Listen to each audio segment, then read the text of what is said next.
Work as if you're always being supervised. This is why I'm a horrible manager. Because I just expect people to work hard. People need to be managed, right? They really, and I'm not good at that. And that's why the text says, listen, work as if you think your boss is looking over your, not, and we'll get into who we're really pleasing, but work hard. That's what he's saying. Stop avoiding the curse. A lot of us think if I don't work hard, then I won't have to deal. If I don't care, if I don't really put my heart into it, then I won't get emotionally attached. And it really doesn't matter what I do. Doesn't matter if I get fired. Doesn't matter if our business does well. Doesn't really matter. I'm protecting myself. Here's the problem with that.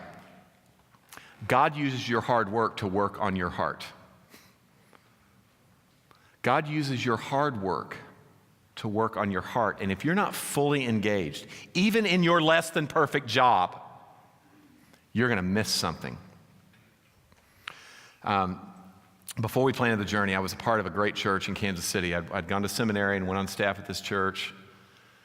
And it was a great church. All my friends, all my seminary buddies were jealous because it was such a good situation. But the last 2 years I was there, people, I was miserable. And I was so tempted to check out. And when you're there, man, when it's just oh my gosh, you just anything. And I'd look at the guys collecting garbage and maybe I could do that. I would look at the guys driving, anything but that.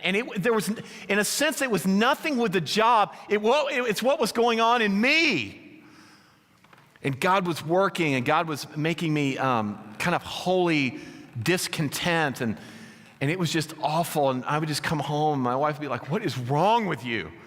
This great house and this great neighborhood and we just had a baby, our first baby, and everything was awesome.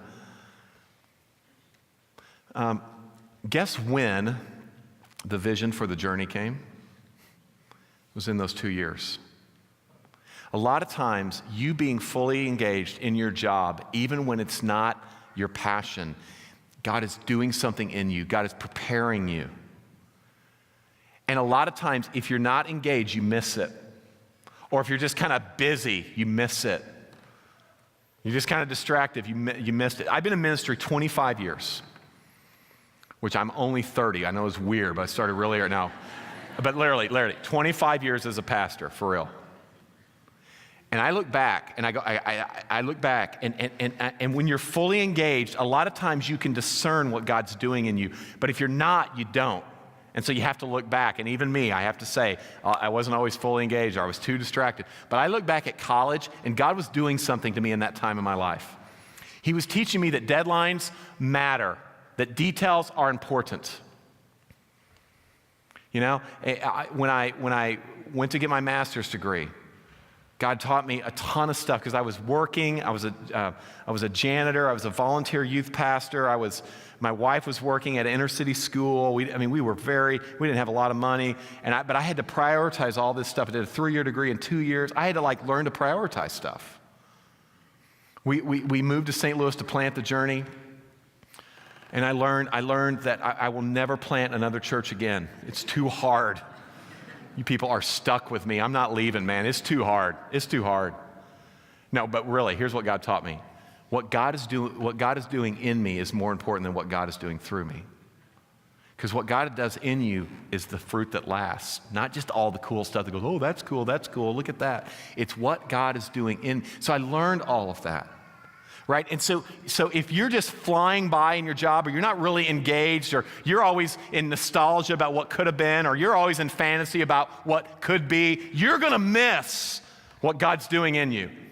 And so you got to work hard. You got to fully embrace it. Now, here's the other thing, and this is one of the catastrophic events of our society. And a lot of times I remember I was a Gen Xer, and now we're blaming the millennials for being lazy. Our generation was blamed for being lazy. All you boomers, I'm sure your parents blame. It's always the next generation that's the problem, right? And oh God, the whole society is going to go down with these people. But listen, we have generations of people who have not been fully engaged in what they're doing.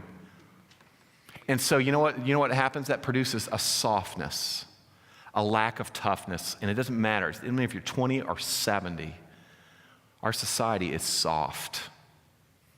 because I think we don't bloom where we're planted.